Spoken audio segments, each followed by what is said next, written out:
What if I told you that your intelligence, the very quality you've worked hard to develop, might actually be making people uncomfortable around you? That the things society claims to value could be why you're sometimes excluded or even disliked? Stay with me, because by the end of this video, I'll share one powerful technique that transformed how people respond to my intelligence. And it might just change your life too. Trust me, it's not what you expect. Let me tell you what happened at a neighborhood gathering last year. I just finished explaining something fascinating about quantum physics that I was genuinely excited about. As I finished, I noticed the shift in the room. Awkward glances, forced smiles, until someone said, "Well, aren't you just the smartest person here? Not all of us read scientific journals all day."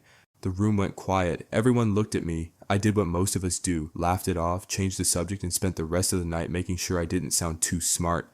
But inside, I was crushed, not just annoyed at my neighbor, but disappointed in myself for dimming my own light. Have you ever experienced this? That moment when you realize your enthusiasm for ideas or your natural way of thinking has somehow made others uncomfortable? Before we continue, think about the last time you felt you had to hide your intelligence to make someone else comfortable. Remember that feeling in your stomach, that sense of having to choose between being authentic and being accepted? Throughout history, societies have shown a strange tendency to fear their smartest members. Socrates was sentenced to death for asking too many questions. Galileo was put under house arrest for challenging accepted beliefs. But why? What is it about intelligence that triggers such discomfort? The philosopher Schopenhauer once wrote something that stopped me in my tracks. Talent hits a target no one else can hit. Genius hits a target no one else can see. Think about that. When you see connections others don't, or question what everyone else takes for granted, you're not just being smart.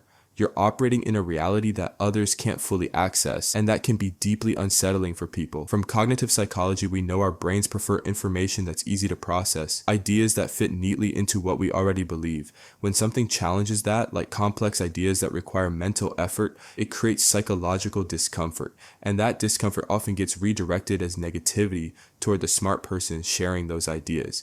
But there's an even deeper dynamic at play. Have you noticed how some of the strongest reactions to intelligence come from people who themselves value being the smart one in their circles? This is what psychologists call the mirror effect. When someone reflects back to us qualities we're insecure about. When a highly intelligent person speaks, they hold up a mirror to others' intellectual insecurities. For someone whose identity is built around being knowledgeable, encountering someone more knowledgeable doesn't inspire admiration.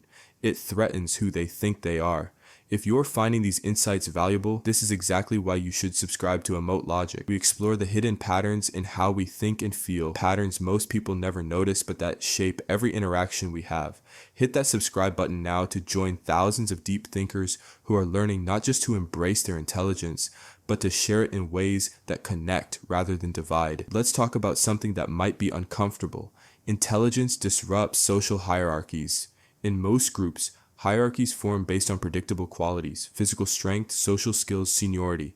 Intelligence doesn't play by these rules. It allows someone to enter a space and challenge established authority simply by offering better ideas. This is why intelligent people are often accused of showing off when they're just sharing their natural thoughts. These accusations rarely have anything to do with actual arrogance and everything to do with the disruption their intelligence causes. I experienced this firsthand when I joined an environmental organization. At my first meeting, I noticed some inefficiencies and suggested improvements based on research I'd done. I was immediately shut down. That's not how we do things here. Months later, after I paid my social dues, the exact same suggestion was welcomed. The issue was never the idea. It was that I had violated the social order by offering valuable input before earning the right. But the resistance to intelligence goes even deeper. Smart people ask uncomfortable questions. They notice contradictions others miss or ignore. When someone questions beliefs we've built our worldview around, it doesn't just challenge our ideas, it challenges our identity. There's a phenomenon called the backfire effect that explains this. When presented with evidence that contradicts deeply held beliefs, many people don't change their minds. They double down on their original position. The smarter you are at presenting those facts,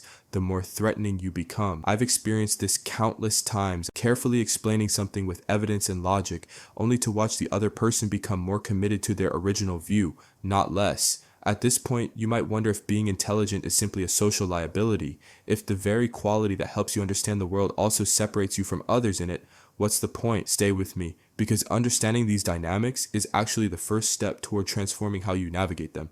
Not all intelligence triggers the same reaction. Technical intelligence, being good with computers or specialized knowledge, rarely provokes the same discomfort as conceptual intelligence. The ability to question fundamental assumptions or see patterns across different fields. Why? Because technical intelligence works within established frameworks. It might impress people, but it doesn't threaten how they see the world. People with high analytical intelligence but lower emotional intelligence often face the strongest resistance, not because they're smarter, but because they lack the awareness to share their intelligence in ways others can receive. This brings us to a painful truth many intelligent people eventually face. Enthusiasm often gets mistaken for arrogance. When you're genuinely excited about ideas, your enthusiasm can come across as showing off, even when that's the furthest thing from your intention. I was devastated the first time someone called me arrogant. I had been excitedly explaining a philosophical concept I just discovered, completely absorbed in the beauty of the idea. Yet my excitement was interpreted as self-promotion. This happens because of what psychologists call attribution error. We tend to attribute others' behaviors to their character rather than their circumstances. Someone speaking passionately about complex ideas must be trying to prove their smart character, not simply sharing something that genuinely excites them, circumstance.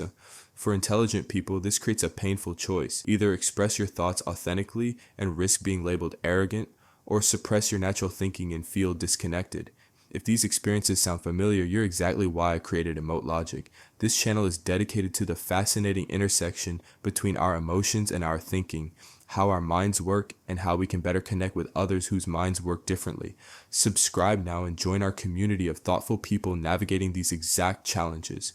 So what can you do if you felt misunderstood or rejected because of your intelligence?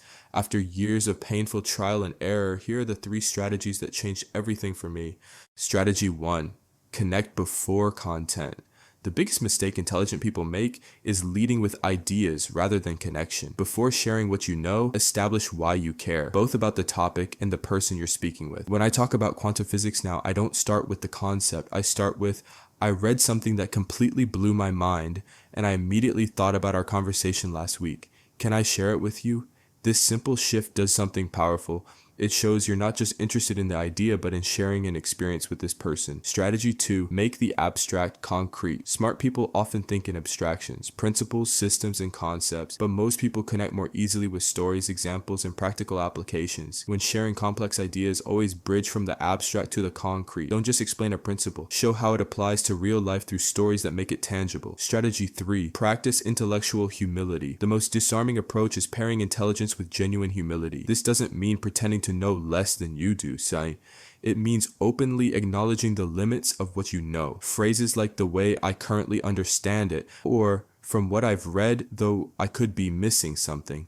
Create space for dialogue rather than declaration. This transforms the dynamic completely. Instead of positioning yourself as the authority, which can threaten others, you're a fellow explorer, just a bit further along a particular path. But now for the technique I promised at the beginning, what I call becoming the unexpected ally. The next time you notice someone feeling threatened by your intelligence, do something that breaks the pattern. Instead of pulling back or doubling down, find a way to genuinely elevate their contribution to the conversation. For example, if someone dismisses your point about philosophy, you might say, you just made me realize something I hadn't considered.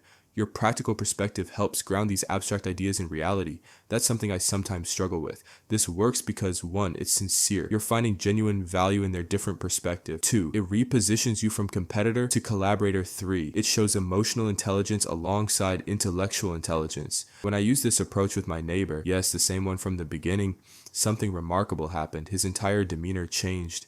What began as hostility transformed into curiosity. By the end of the evening, he was asking me questions about quantum physics, genuinely interested in learning more. That taught me something profound. Intelligence doesn't have to divide us. When offered as a gift rather than wielded as a weapon, even unintentionally, it can bring people together rather than push them apart. Your intelligence is not a burden. It's a gift, not just to you, but to a world that desperately needs different ways of thinking and solving problems. Learning to share that gift effectively doesn't diminish its value, it multiplies it. Thank you for staying with me through this exploration. If you found value in these ideas, please subscribe to Emote Logic for more insights at this intersection of thinking and feeling. Share this video with someone who might need to hear this message. Until next time, remember, your mind is not just for thinking great thoughts, it's for connecting with other minds in ways that transform both you and them.